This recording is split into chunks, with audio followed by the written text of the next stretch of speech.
Well, hello and welcome, team and participants, to our very first Selling 101 workshop. And this is workshop, and I mean workshop. We're going to work. We're going to make your little brains kick in. You're going to be engaging with us, answering questions. We got a little game going on for you. And I'm not going to take up too much more of the time, but I really just want to say thank you to my new friend and someone that I hold in very high esteem and regard, Lynette Smith. She is a talent from the corporate world. She is also a creative talent as well as an entrepreneurial talent, which is why I felt she was more than qualified to bring this content to us and help us all kind of upskill ourselves in terms of what does it really take to sell in your business. As entrepreneurs, we kind of shy away from that, but Lynette is going to help us step into the light, embrace it, and meet it face forward so that we can really get those revenues generated for our business. So Lynette, I know that doesn't do you service, but girl, I know you're going to shine. So I'm going to let you go ahead and take it away. Thank you, Janine. Thank you. I appreciate that. I appreciate everyone having me. This is the stuff that I love to do. This is fun for me. So putting together the presentation, creating the game, that's the stuff I like to do, and sharing knowledge so that we can all be more successful. So thank you for having me. Today we're going to talk about selling skills. And I absolutely know that that frightens some people, but it shouldn't.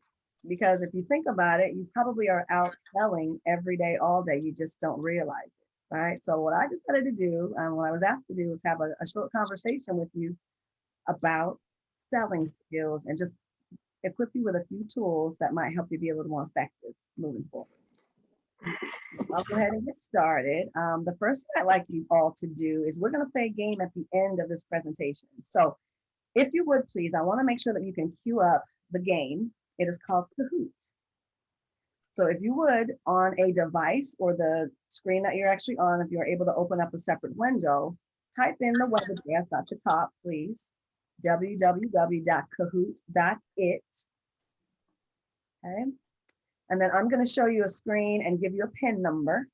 And we're just going to run through this one slide just to make sure that everybody's comfortable with it. And then towards the end, the competition begins. Okay. So I can't give you any walkthroughs towards the end, right? Because we're going to be competing. But what we ask you to do is you're going to type in the PIN number that I'm going to show you in just a few moments. Then you need to choose a screen name, like a nickname, and this will be visible to everyone else playing the game. Okay. And then what we'll do is we'll answer some questions. I think there's about 8 questions. They are timed questions. So there's a timer that will be running. The quicker that you answer the question, the higher the point value. Okay, so if you let the timer run all the way out, you're still going to get a point, but maybe just a point versus answering that question the quickest. Okay, and then at the very end, we're going to choose 2 winners who will work with me in a 1-hour free session for some business consulting services. So I'll share a little bit about my bio and why that's important. But first, I want to get you queued up. So give me one moment, please.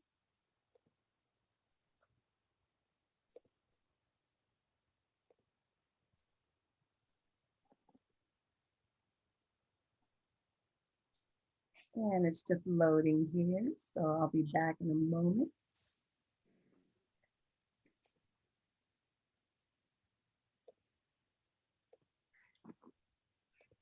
All right.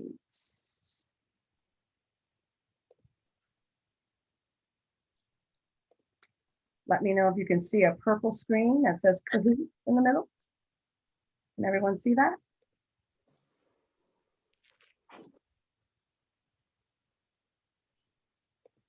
All right, so are you seeing the purple screen with the word Kahoot at the top? Wonderful.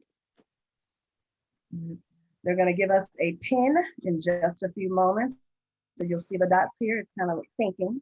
When you see that numerical pin, enter that into the pin request field.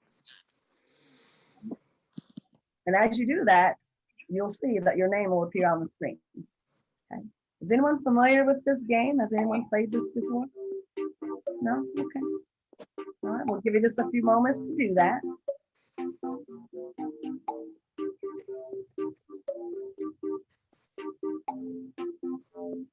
So the pin is at the top of the screen. Oh, I see the winged duck. I see the legend panther.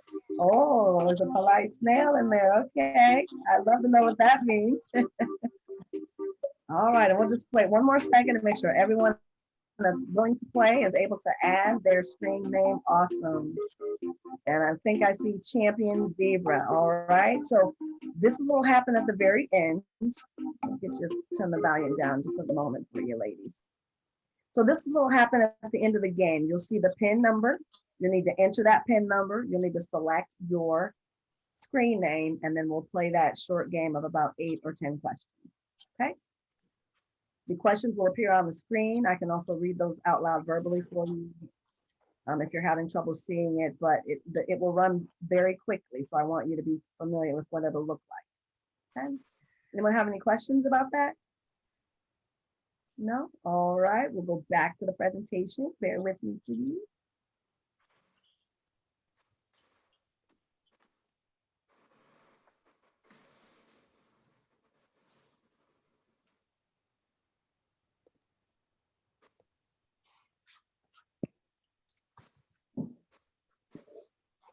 Moving around.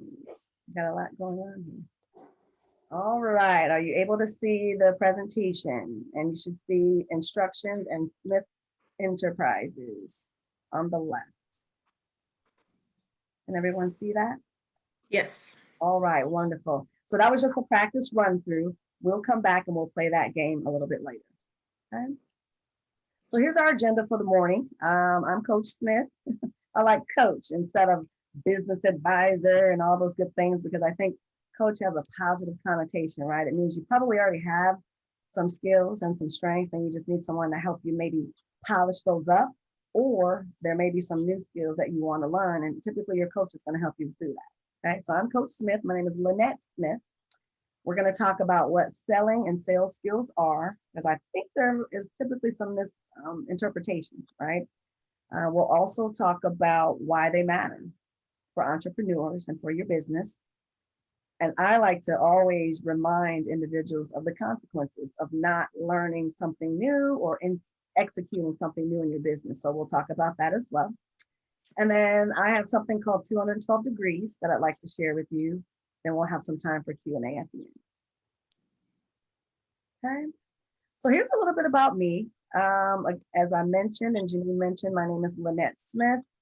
I have had a 20-year career in corporate America, all focused on sales or business development for a Fortune 500 company. If you're familiar with 3M Company, I'm pretty sure you've used Post-it notes maybe, or some command strips to hang things on your wall, maybe at Christmas time. That's the company I worked for.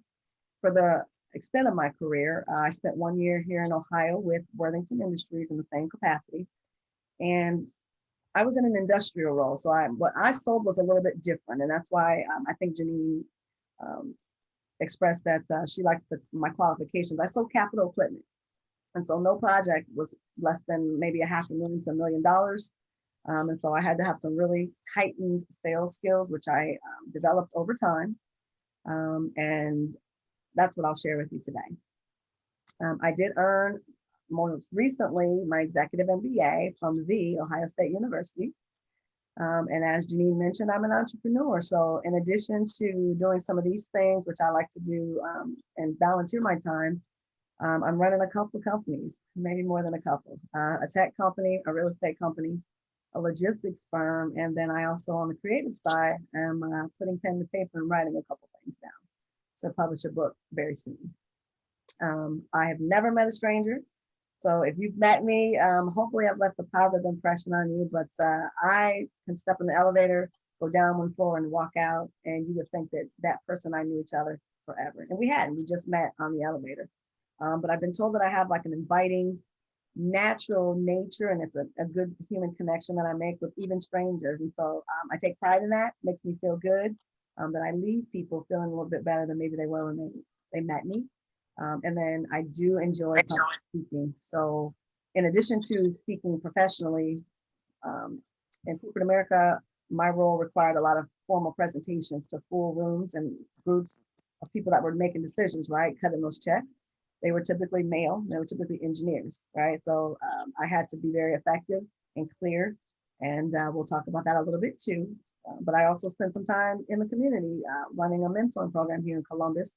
And so I've had experience speaking to little people, to families, and then also in corporate America.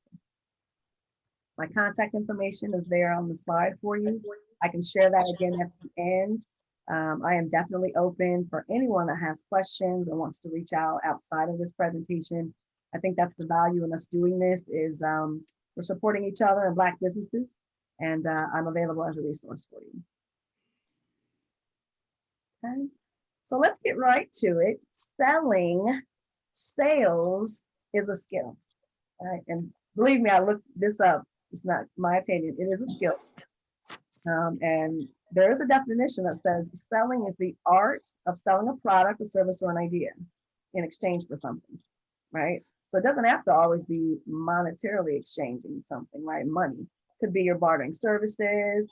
You could be volunteering with the intent of becoming someone's sole supplier, right? So just wanted to point out that selling is a skill and that it's considered an art. Nothing that we should be afraid of, right? It's the art of convincing or influencing someone to do something specific. And so I love throughout my career how individuals would say, hey, you seem really successful. If you can do it, I can do it, you know? And even my son shared with me that he thought I made things look very easy growing up, right? He watched me and go, that's great. That means I was good at what I was doing. But this is a skill. It can be learned, right? So that's the reason for that last bullet point. Just like sports, cooking, acting, driving, anything we don't already possess as a skill, selling is something that you can learn, okay? But you may be wondering why you should be selling. And I've had several conversations with individuals that would mention, you know, I'm not a salesperson, I'm pretty introverted, I don't like being around people, like I don't like talking to people, I'm a little shy. All those things are okay, right? But I thought I would pull some statistics out for you. So under that first pillar, tenacity, what I found was that about 80%, so if you can see in that, there's a small pictograph there for you. The highlight of that pillar is that 80% of sales are made between the 5th and 12th contact. And that could be an individual or that could be a company. But I want to hone in on that because 80% of sales are made between the 5th and the 12th contact. So as entrepreneurs, if we are only reaching out to someone one time, 2 times, maybe even 5 times and saying they never got back to me, that's a lost opportunity for you. And so selling skills will help you with that tenacity. And you can look up the definition of tenacity, but basically it's sticking to it, it's staying at it until you reach your goal, whatever that goal looks like, right? So the middle pillar for networking, I mentioned a few moments ago, you know, some individuals say, hey, I'm an entrepreneur. I really am just the artist. I'm not the business person. I would encourage you to become a business focused artist, if that's how you refer to yourself, only because most of the reason that people fail is because they don't plan and they don't have the experience. And so if you telling yourself that you're introverted, you're shy, and that you're not good at it, then you don't get the practice. I also encourage you to practice with everyone around you. I mean, when I started my sales career a long, long time ago, I was talking to everybody I came into contact with about the products that I was selling, like even friends and family. I really drove them crazy a little bit, but I was still learning. And I wanted to not perfect, but make sure that I was clear and concise and that people could understand me. And that takes practice. Like on the previous slide, I mentioned you learning a new sport, you're learning a new skill, you definitely have to practice that, right? To become more proficient. Selling skills is nothing different. So that middle pillar, networking, it's going to support your business. It's going to help you drive some growth. If nothing else, word of mouth, right? Someone has a great experience with you and your business or your product or service, your hope should be that they want to talk to other people about it. But if you're not selling them and telling them who you are, why you're doing what you're doing, how you do it, maybe if they're curious, that's a missed opportunity as well. I like entrepreneurs that say, people come up to me and they have a ton of questions. That is a great opportunity for you to share your business with someone. right? If someone is asking you one question, chances are they're curious. Maybe they're an aspiring entrepreneur, or maybe they already have a business and they just want to talk to another entrepreneur. And you know how that journey can be, right? We have to kind of support each other and hold each other up. So networking is going to be very important, and that will give you great ways to practice, right? These selling skills. And it can be something as simple as asking questions of people that are in your target market. And we'll talk about that a few moments from now. Do you even know who your target market is? Have you identified those individuals or those companies, right? Once you identify them, you got to go find them. And then they need to see you and know about you and your business and product or service.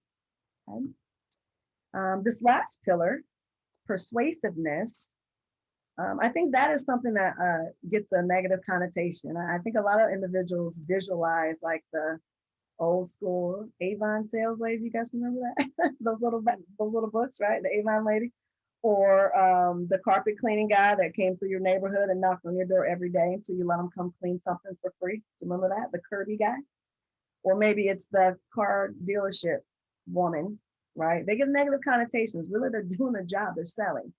But our apprehension makes us believe that they're trying to like get over on us. And I hear people say that like, oh, you salespeople.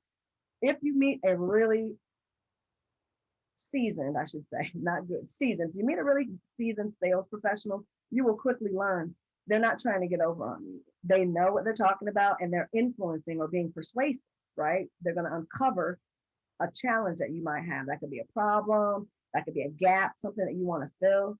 A good sales professional, which you guys will be eventually if you're not already, is able to uncover pain points. And so in your business, you're not just walking in and telling them, I got a menu of 20 items and here's the price. You got to go in and ask a couple questions, identify some things that would make you more valuable to that individual versus your competition. And we'll talk about competition as well. What I mean by that is, say I am selling trampolines, right? I can go into a Walmart, I can go into a store and I can find multiple sizes based on the size of my backyard. Most of them have the same or similar structure, right? They all kind of look the same, but I might be selling one that's more safe for your children. I need to be asking questions. Well, how many accidents have you experienced in the last, what, you said you've had your trampoline for 5 years. Have you experienced accidents? Has anyone been hurt? How did that affect you and your business or your family financially? Injuries, insurance, there's things that will start to compound. You take the person back to that area where they experience that pain, and then they're more open to hearing your solution potentially, if that's what you're offering. And your solution could be a product like food.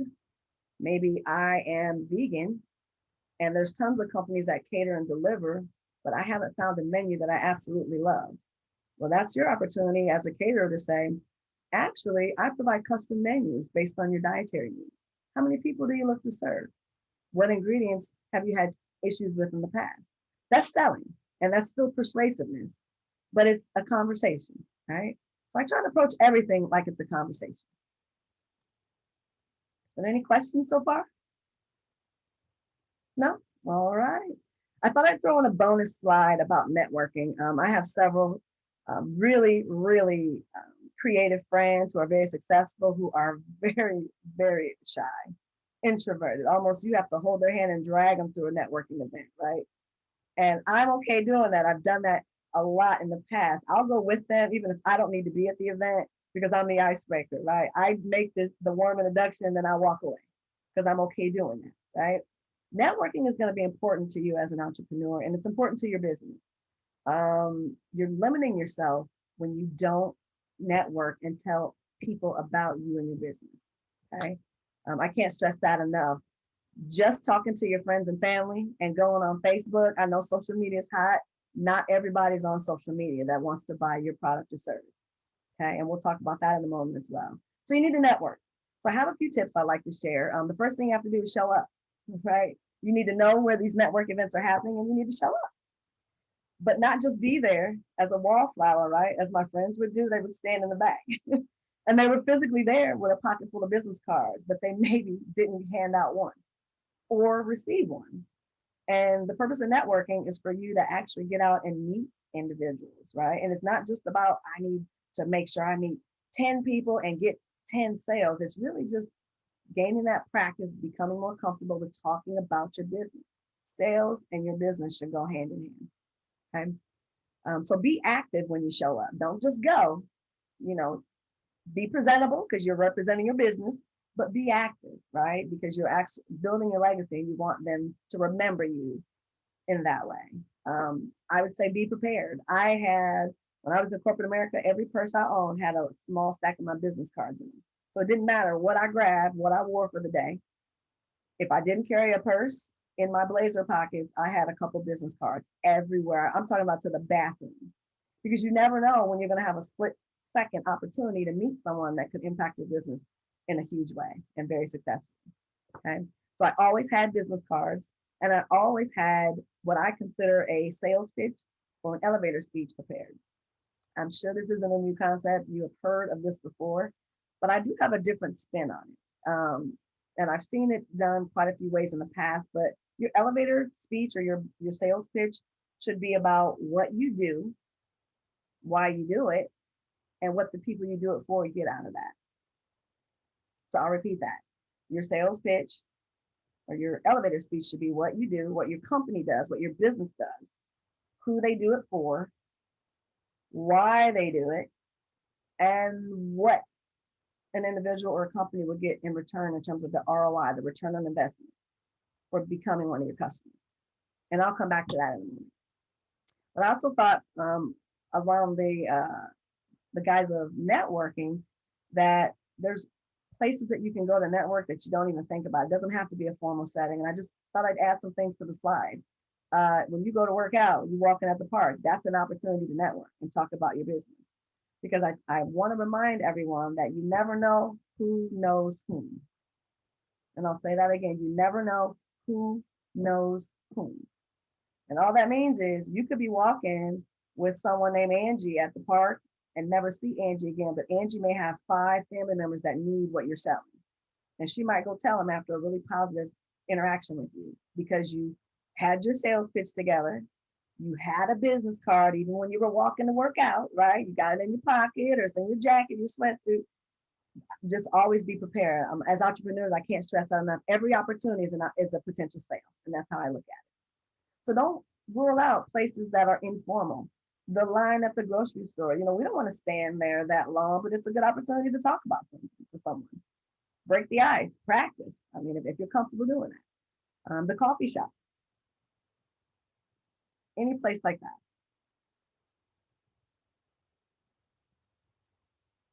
I also thought I would share with you a quick story. I know I went to the next slide, but want to share a story about my son. I have one son, and when he was in about the 5th grade, so I've been in sales all his life, and I did not know that I was rubbing off on him, right? But I just want to share an example of how simple having selling skills is, and it can get you to the result that you're looking for based on the goals you set. When my son was in the 5th grade, he's an only child at my home, and he was probably the only child in the family, grandchild, niece and nephew for about 8 years. So he had everybody's attention for 8 years, gifts, Easter, birthdays, he got everything he wanted. However, in the 5th grade, he got pretty clever because he was a great student growing up. Straight A's all the way through school. It was a no-brainer. I mean, I didn't even have to check, I knew.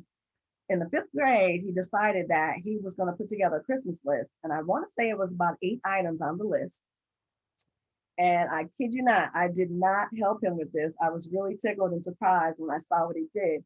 I've always had a home office. And so, of course, I've got some office equipment, a copier, printer, computer. He came in and he asked if he could use my copier. And I'm like, what is this kid up to? He's 5th grade, right? What was that, 9, 10 years old? My son decided that he was going to try to get everything on his Christmas list that year, but he knew me and I wasn't going to buy everything, right? You got to pick what you really want. He decided that he would photocopy his report card for that quarter, right, before Christmas. And he sent 8 different relatives one item from his full Christmas list, along with a copy of his report card. And as you may imagine, he got everything he asked for. And I was so tickled because I thought, well, he just stole all of us and we didn't even know it. Like, he decided they care about my grades. They want to know that I'm doing a great job, but I want all of these gifts. So he figured out a really creative way to get everything he wanted on the list. So I wanted to share that with you just to hopefully give you an example of how selling can be really simple. It doesn't have to be extremely formal. You just have to start thinking about it if you're not. And if you are thinking about it, which I hope you are because you're an entrepreneur, what I'm giving you today hopefully will give you a different way to approach it. Okay. I also, as a sidebar, before I move forward, I love books. I read a lot. I'm always in a book. It doesn't matter what it is. And there's one that I would love to share. I'll put this in the chat. It's called Executive Presence. Okay. The full title is Executive Presence, the Missing Link Between Merit and Success. And I have actually shared this book with so many individuals. I have to go hunt it down because it's my favorite. But I think as entrepreneurs, we could benefit from this book because it helps us think about the difference between being very successful on a team, maybe if you were working for someone in a company, and then doing it for yourself, because there's a certain presence that you need to have as the business executive representing your company. I'm actually going through an exercise right now with some of my business partners because we're all at different levels, right? And executive presence is a priority for me. So within the team, we're having some tough conversations about how we show up on our video meetings, being prepared, having agendas. And that's not something that everyone knows, and it maybe isn't something that everyone's comfortable with. But I just thought I'd share that. So I will stick that in the chat for you. I also had a second resource. I've had this book for a really long time. It's called Spin Selling by Neil Rackham. And his last name is spelled Rackham, Neil Rackham. This is one of the first books that was gifted to me when I became a sales professional. I was right out of college. I can't tell you that I read it cover to cover then, but I definitely refer back to it all the time now. And then the last resource I'll share with you is, because I think these are easier books to read, The 25 Sales Habits of Highly Successful People. It's a short read, short chapters. And the author of that book is Sylvia Hewlett, like Hewlett Packard, Sylvia Hewlett. And I'm telling you, like, having resources, things that you can refer back to, keeping that information in your mind while you're out practicing, I think has been very helpful for me. So I definitely wanted to share that with you. And then lastly, I do have a slide about some things that you should keep in mind and why you want to be quote unquote selling, right?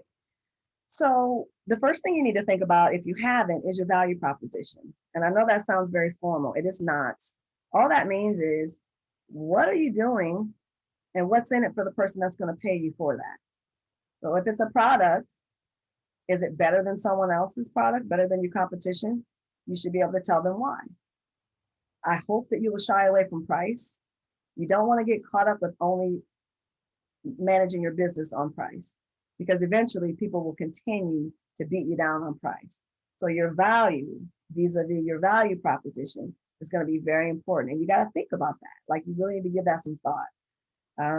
My value proposition for, let's say, the real estate firm that I'm a part of, we are building a community for our community, for Black people. We want to provide affordable housing and quality dwellings for the Black community. That's our value proposition. And a lot of people support that and can get behind that. I could have just said, I'm in real estate, I'm a landlord, but that doesn't really exude value, right? People they don't want to run and rush to me to help me or to give me money, so to speak. So think about your value proposition. Why is it better? Is it the right solution? Are you solving a problem? Hopefully you're solving some type of a problem. Those are the best business ideas, when you're solving a problem. And then you also want to keep in mind, what are your outcomes and your return on investments for your customers? Because someone's going to ask you that at some point if they haven't already. Well, what's in it for me? And you should be able to clearly articulate that. It's not a bad thing when you're still practicing, but it is not a great idea if you're in front of some really important stakeholders, someone that can help your business soar, and you're fumbling and you're not clear about your own business. They won't take you seriously. And I do know that from experience because I've fumbled a couple of times, right? So just want to keep that in mind. You also need a roadmap. You need to know where you're going with your company. I'm hoping, because you're connected through MBAC, that you have a business plan in place. If you do not, that should be the first thing you do, because your business plan is going to include your value proposition. You're going to have to think about those things, right? Your business plan is going to include your target market. Who are you trying to reach and why? And what do you have for them? Who's your competition? Everyone has competition. When someone says, I don't have any, I know they haven't done any research. They haven't done any work. And so their business likely will take some time for them to be successful because they think they're the only ones doing what they're doing. We're not. Having competitors does not disqualify you because you're unique and you're different, right? So you are bringing something different to the market. That's what you need to talk about. That's part of, again, your value proposition. And then again, with your roadmap, which is a part of your business plan, you need to talk about how you're going to get to successes for your business. What does success look like? And once you determine what it looks like, how are you going to get there? For me, that is purchasing and rehabilitating 5 to 10 homes per calendar year. And then the assumption is that we're placing families in those homes, right? So we're not just rehabbing them to sit and look pretty. We want to place 10 families per year. That's our goal, for example. And then also, I recently learned something new about having a personal narrative. And I joked with some of the ladies over at MBAC about not talking about myself a lot. I created a bio, or updated my bio, I should say, after years of not worrying about it. And I did find out that I am pretty impressive. I've done some good things. I just don't talk about them a lot, right? We all, as entrepreneurs, need to have a personal narrative, right? So what that entails is it's just a quick spiel about you personally. So it's not your company info, so to speak. It's you personally and why you're qualified to do what you're doing. Why you're the entrepreneur running that business instead of someone else. So in your personal narrative, you're just going to include some things like why you're doing what you're doing, what expertise you bring to the table. Why should someone trust you to do that for them, with them, on their behalf, whatever that looks like. Your experience, which is different than your expertise, because I have a lot of different areas of expertise. I don't have experience in all those areas. So I don't want to actually promote those as much until I gain some more experience, because I don't want to seem incredible, right? I want credibility to be important. And then definitely I would include your education. And that does not have to be just institutional education. Where have you been? What have you learned? If you've traveled globally, what did you pick up about your target market when you're outside of the country? So I don't want you to discount experiences in that educational portion as well. Okay, any other questions at this point? No? All right, we'll keep plugging through.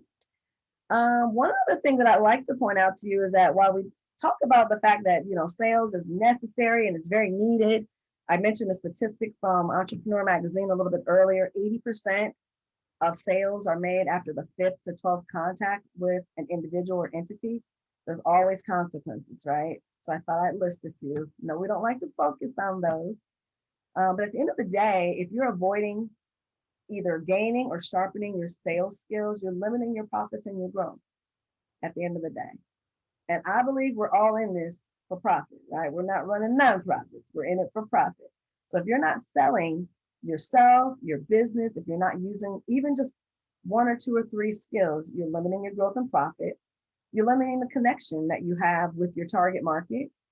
And again, I mentioned, you know, you need to know who that target market is. Who are they? Who exactly are you trying to reach and sell something to? And then once you figure out who those individuals are, you got to figure out where they are. Are they connecting on Facebook? Are they on social media at all? Do they have Wi-Fi? I mean, you need to know these things about your target customers. For the logistics firm that I manage, we deal with a lot of truck drivers. Their hands are not free during the day. They're driving 18-wheelers. So they may have a moment or two to stop and take a break, but we've got to figure out different ways to communicate and market our company to people that are behind the wheel all day, because chances are they're not on their phone all day, or at least we hope they're not, right? For safety purposes. I also want to add that I found a really startling statistic, and I thought I would share that only 1% of people apply the information that comes across their desk or by them. 1%. So if you don't do anything else, if you just take some of the information that you got from this workshop and you apply that, you're not a part of that 1%, right? You're part of the 99. Please, please, please think about how you can put a small pitch together talk about your business, and network. Okay. You also, one of the other consequences is competition for you. So if you're not selling your business, chances are your competition is, and they're beating you to the race, and they're going to grab all those customers that could potentially be yours. And who knows, you could split the market, right? You could share. If it's 10 customers, maybe you get 5 and they get 5. But if you're not selling your business, if you're not talking about yourself, if you don't have a personal narrative, you're missing all 10 opportunities, right? And then at the end of the day, if your profits and your growth are limited, that could result in you having to close your doors. And I know that last year was a really rough year for entrepreneurs and small businesses. Lots of people close their doors anyway, and those things we can't influence or affect. This is something that you have total influence over, in my opinion. Okay. So if there aren't any questions, I'm just going to wrap up and then we will go straight to a game. Any questions from anyone at this point? This is a great time to kind of talk to the expert. If you have questions, go ahead and turn your mic on. We're all sitting around the lunch table and we're learning and we're sharing. So I really do hope that you've got some good things to probe Miss Lynette with. And anything you want to know. Oh, Miss, I'm pretty much an open book. Yes. This is Paula. I'm new to Columbus, so I'm still trying to get my bearings about myself. I moved here from Minnesota at the beginning of the pandemic, and so I always joke with people and say that the Lord cleared the roads for me to get here. So evidently there must be something for me to do here. But I vacillate. I've taken a lot of classes from MBAC online, looking at things. I've connected with Janine online. But my question is that I keep not really wanting to make a lunge or a movement into entrepreneurship, because a lot of the things that I'm thinking about and starting to do engages people in interactive relationships. And because of COVID, it's kind of hard to really see my dream come true, because it relies on interaction with people, and everybody hasn't gotten their shot, and we're just kind of like in a different place. And what do you suggest? I mean, I know there's still research that needs to be done, but what else do you suggest I do? Well, thank you for that question, Paul. I appreciate that. I think the first thing I would think about is what we're doing today, the digital space. Is there some way for you to offer, even if it's just consultations or introductory meetings, which you could still book and charge for, but you do it in a virtual way so that you feel safe, your customers feel safe, they realize that you're following, some CDC guidelines and you're keeping everybody's health as your top priority as a business owner. But I would think about the digital space. And when you say interact with individuals, does that mean they have to physically be with you for you to perform some service, or? Yeah, my concept is to take the movement and dance to another level. Okay. And not be caught up in like having a club or nightclub or anything like that. But I want to be multi-generational. I want to be able to provide, dance classes for youth and seniors together, teenagers and seniors together, just interactive groups to do, whatever is thematically appropriate for their music. So if they like R&B music, then it's R&B. If it's gospel, it's gospel. But somehow making movement, dance as an alternative to exercise. That is an awesome. Oh, I don't mean to interrupt. That's an awesome idea. We've been doing that for a year, right? Trying to figure out how to move and stay connected during COVID. Yeah. I think the first thing I would think about, Paula, is how you do that digitally, because I have friends that teach yoga and they're teaching one-on-one as well as group sessions. It's going to look like this. Everyone's going to be on the tile, but I have a ring light. Okay. That makes so that you can see me clearly. And I have a floor stand for that light. I literally went in and found myself doing yoga about a week ago because I was excited about something new that I did. I wanted to see myself on camera. So maybe it's a matter of you getting your concept formalized and then figuring out what do you need to execute. It sounds like you need to let people know what you're doing because we're all still in the house, right? Yeah. So it's very much necessary and probably needed. And then you figure out who you want to start marketing to, because I don't know that you want to go to everybody right away. But maybe you start with smaller groups. Maybe you start with a church group or some of the people that are shut in and can't get out and say, I got a small 20-minute class. Let's lift our arms and listen to some music and get to know each other. I mean, it could be that simple. Okay. And then what you could do is create your business plan to say, hey, we're going to do this in a virtual way right now, but I anticipate and I know that things will open up. We're going to eventually be doing this at the park. It's all about marketing. You have to let people know. So in March, we're doing it virtually. By June, by August, we hope to be outside. Here's where we hope to be. And then you just start planning that way. Okay, thank you. That might be the way I would approach it. Thank you. You're welcome. Well, and welcome to Ohio. Right. Welcome. Welcome. And Paul, I was just going to add on to that. Everything that Lynette said is absolutely spot on. And with the weather warming up, it's like you're combining silver sneakers with the kitty sneakers. And I think this pandemic has created an opportunity for family dynamics to improve in the household because everybody's been sheltered in place for so very long. So now kids and grandparents are probably have deeper ties than what they ever had before. So being able to really kind of capitalize on that would be awesome. But she is spot on. Business planning, get your pitch together, know where your target audience is. And I'll tell you that I have a membership at the Y. I was a little skittish about going because of COVID, but the last time I visited, it wasn't packed, but there were plenty of people there playing tennis. They had a tennis court set up in the Y. They were walking.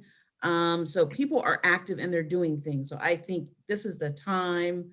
You know, my mom told me nothing beats a failure but a try, baby. You just need to go ahead and, you know, push past that and make it happen and know that MBAC is here to support you, you know, in every phase of your, from ideation to the growth of your business. So I'm so happy to hear that, see that you're here.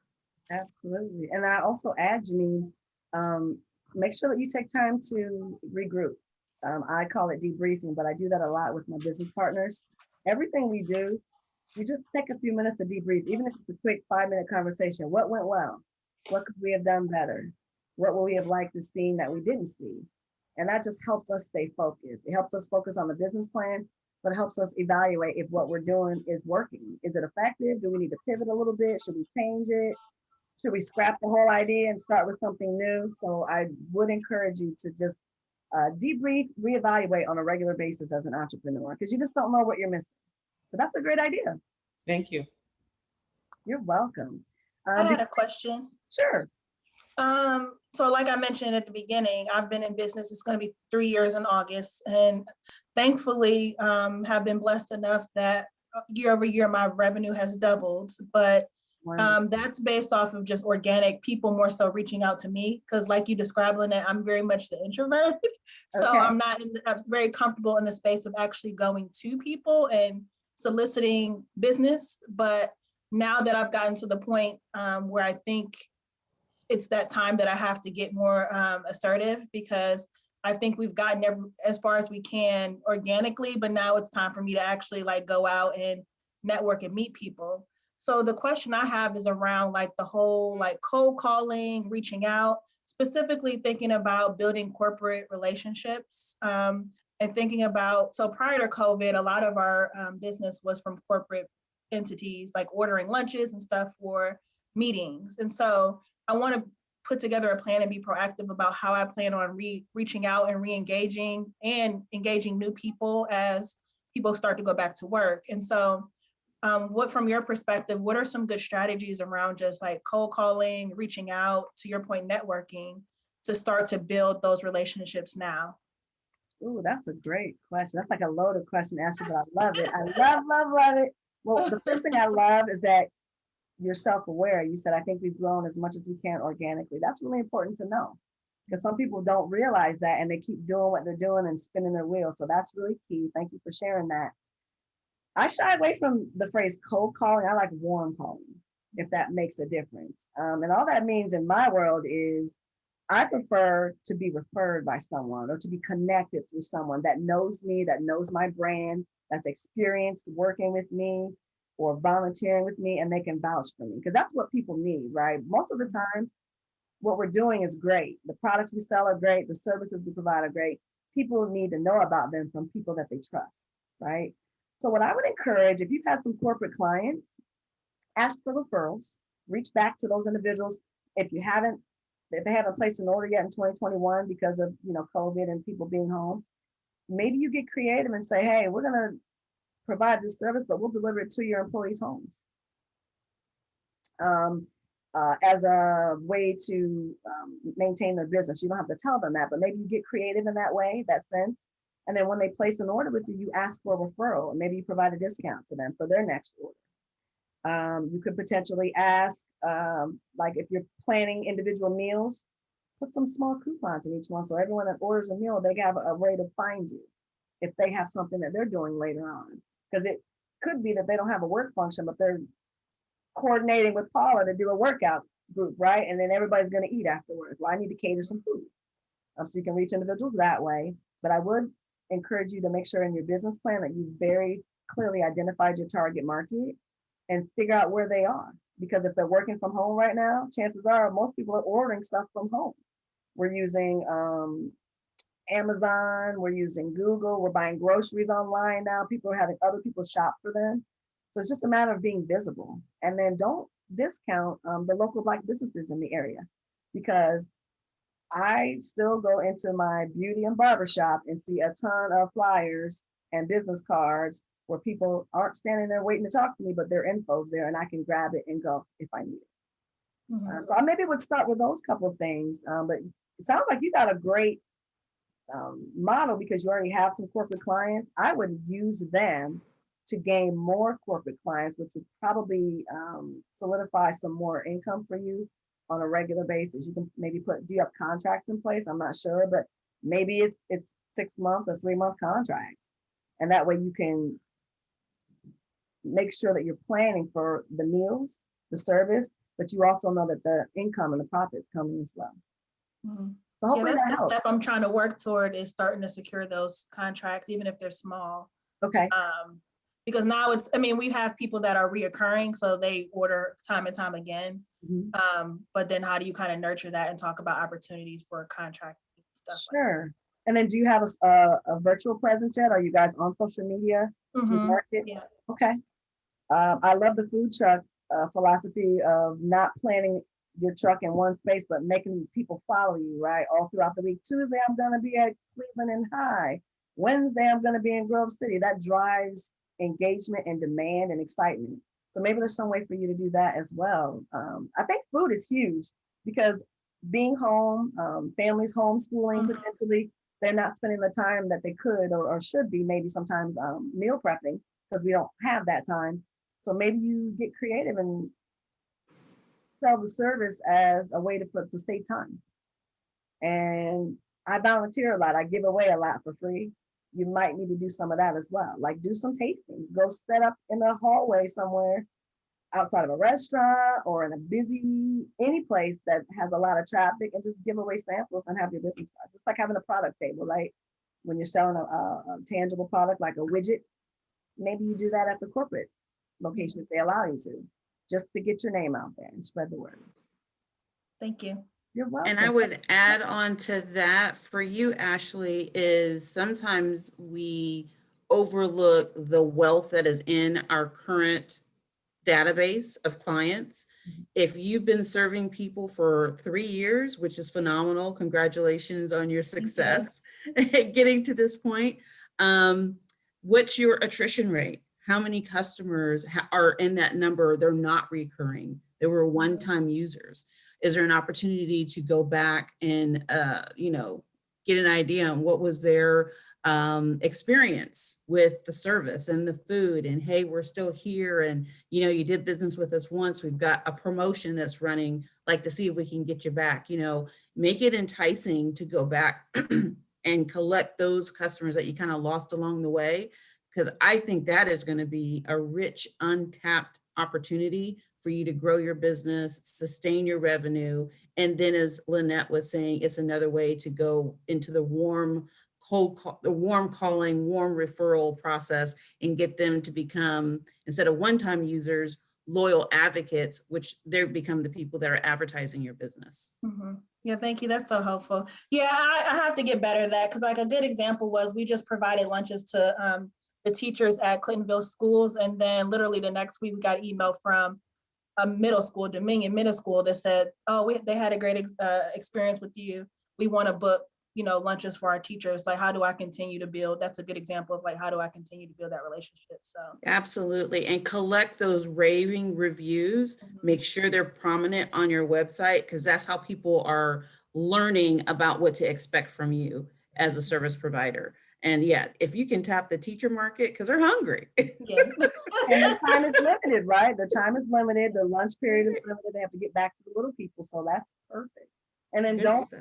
forget about LinkedIn. I mean, you may I not have know. to do better at LinkedIn. I'm not very active on LinkedIn, but that's where my customer base is. So Oh, so that sounds like that's what you're gonna do when we get up here is fill out that profile 100% and make sure that people know about you. And I only share that, Ashley, because the logistics firm that I earn, so one of my partners, he loves networking. That's like his thing. I do it, but I don't make it my job, if you know what I mean. He loves it and he's good at it.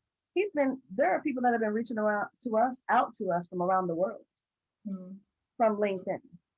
yeah, I just don't want you to discount that. It's not just Ohio. I mean, you could start a delivery service and be shipping meals. I mean, to Indiana or south to Kentucky. I mean, that you could, like, growth could come from anywhere. But if they don't know you exist, they don't know to spend money. Yeah. Thank you. You're on the right path. That's awesome. Thank you for your question. Are there any more questions before we move forward? No? All right. Well, in conclusion, I'll just wrap up very quickly. So what I mentioned in the very beginning was that selling is a skill. It is something that you can definitely learn if you don't have the skill. I venture to say that most of us have the skill. It might be a little suppressed, right? Depending on if you have to use it or not.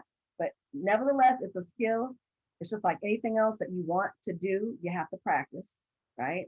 But being good at selling yourself and your business is going to help you with that tenacity, staying at it, sticking to it. It's going to help you with networking and persuasiveness. And those are, I think, the 3 keys to being successful as an entrepreneur, because you know how it goes. We have to stay at it. Sometimes you're a one-person team, right? Networking, like you mentioned, Ashley, is maybe not everybody's favorite thing to do, but it is important. And then if you're not extremely comfortable doing it, then find someone to do it on your behalf is another possible solution. If you have someone on your team or a good friend or family member that you trust, that you reviewed your sales pitch with, they have a couple of your business cards. I have some of my friends' business cards, a dentist, my eyebrow artist. I keep them in my car because if someone asks me, I'll go, here you go. Oh yeah, here's how you reach her. So it's not my business, but that's me doing my part, right? So networking is important. And then persuasiveness. It's not about it's not about being dishonest. It's not about, pulling the wool over someone's eyes, but you're actually uncovering some type of a pain point or a challenge that someone has. And then you're gonna, in a persuasive way, share your idea, your solution with them that may help them solve that problem. Okay. Why should you sell? Well, because selling will help you remain relevant and competitive. And at the end of the day, that's what we need as entrepreneurs. You need to stay relevant. People need to know about you. And then you need to be competitive so that you're making a profit. Chances are you're already doing this, but now we're just going to step it up a little bit, right? And we're going to market our business a little bit better. And then we're going to create and apply a strategy so that we win.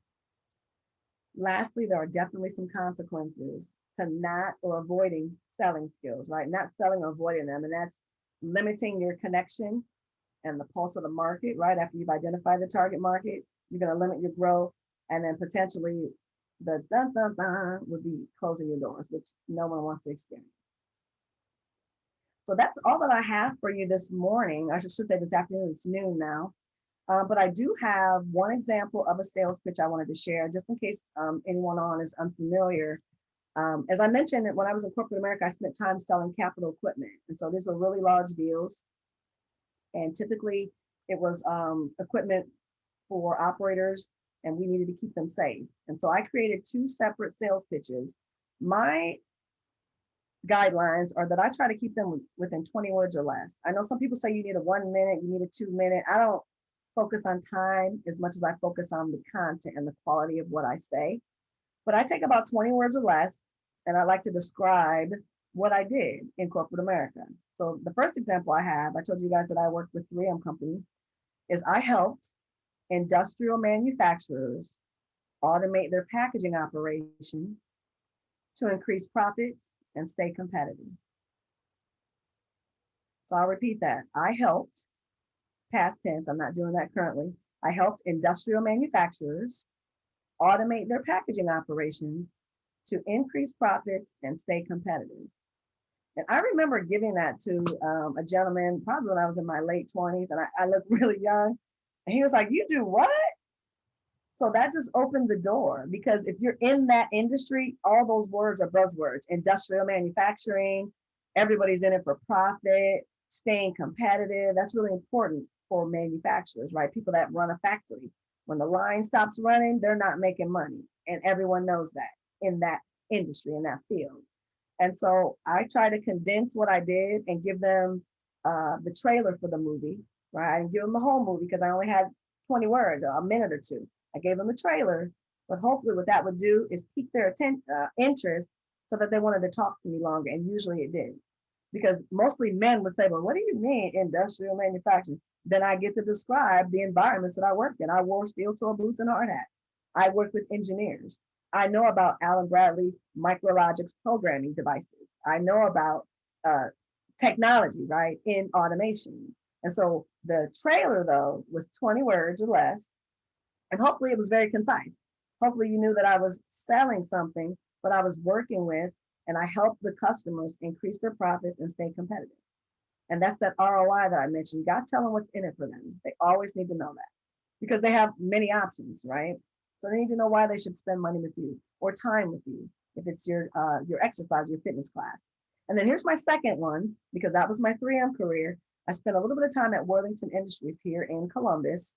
In that role, I helped heavy off-road equipment manufacturers keep their operators safe, comfortable, and productive. So I'll repeat that. At Worthington Industries, I helped heavy off-road equipment manufacturers keep their operators comfortable, safe, and productive. And so in that space, in the industrial off-road equipment space, operator comfort is key. To give you an idea of the equipment that I sold, think about any construction equipment you've seen on the side of the road. Columbus is constantly under construction, right? The glass enclosure that the operator sits in to work a forklift or that construction equipment, that's some of the information that I was selling to those manufacturers. So I didn't sell the whole machine, I sold that glass enclosure. But what's important, and what I learned the customer care about, is their operators being safe, because there were claims that get really expensive, like a workman's comp claim. They had to be safe and they needed to be comfortable, because those operators were going to be sitting typically for a full workday in that vehicle. So can you imagine sitting in a truck in a chair for 8 or 10 hours doing a job in the sun or the rain, sleet, or snow? So comfort was important, and then productivity, they had to get their job done. So I just thought I'd share 2 of my sales pitches. I use them interchangeably, depends on who I'm talking to. At the end of the day, my past career involved process improvement in the industrial space. So when someone asks me, "Well, what do you do?" I'm in process improvement. And it doesn't matter what the process is. I have a trained eye to go in and take a look at what's currently happening. And then the wheels start turning. And then I start to share my thoughts and ideas about how things could be different. I never say good, better. I don't use absolutes. I say, how could it be different? And that's definitely going to be based on the customer. Because maybe they say, "My operators are very comfortable, but they're not very safe." Okay, here's something we could do differently. So I'm very careful about the language I use as well. That is the last thing I will share with you. I know we have run out of time. I'm going to very quickly switch over to that game that we mentioned. This will probably only take about 10 more minutes if you can hang in there with us. And at the very end, we'll select a couple winners. And then, of course, we'll spend an hour together consulting, if that's what you prefer. Okay, so hang tight. I'll be right back. While you're getting set up, I just wanted to say thank you, Lynette, for an awesome training session. I know I took away a few things that we can always do at MBAC to improve our services that we're providing to our clients. And if you're not registered with MBAC, Ashley, to call you out there, girl. If you're not registered with MBAC, I encourage you to register with us as a client so you can take advantage not only of education programs like this, but other services that we offer in terms of MBE, women-owned business certification, packaging and support, and several other things in terms of our counseling and coaching services, and also resources that we have available because we are under the Columbus Urban League banner. Many other support services that we can make available to you that you may not be aware of. So definitely network and connect with us so that we can help your business grow.